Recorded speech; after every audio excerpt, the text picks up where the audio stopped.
Good morning. I'm Pastor Brian. Welcome to the Daily Devotional.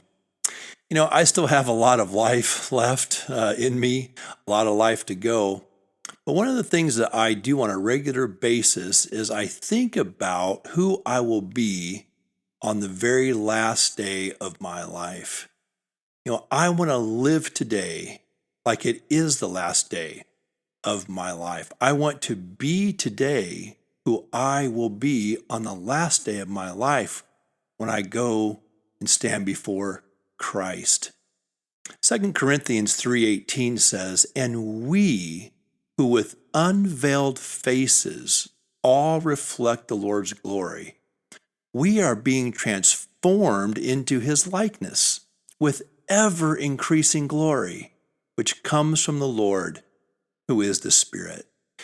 I love the fact that God is transforming me. Every time I come into his presence, God changes me a little bit more.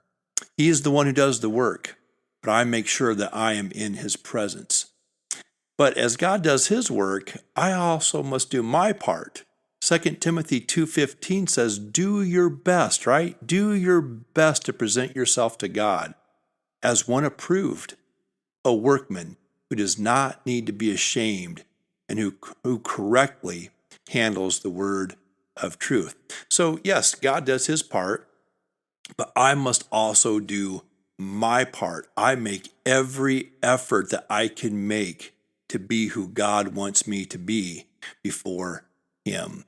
Well, hey, my first day in heaven, your first day in heaven, we will be exactly who God had in mind for us to be. No more sin in our life marring the presence of God in his creation. So God will do your part. God does his part. I'll do my part. You do your part. Get into the word. Be working on your character. And God promises he will transform us into greater glory for him. Well, all God's best for you today. Thank you.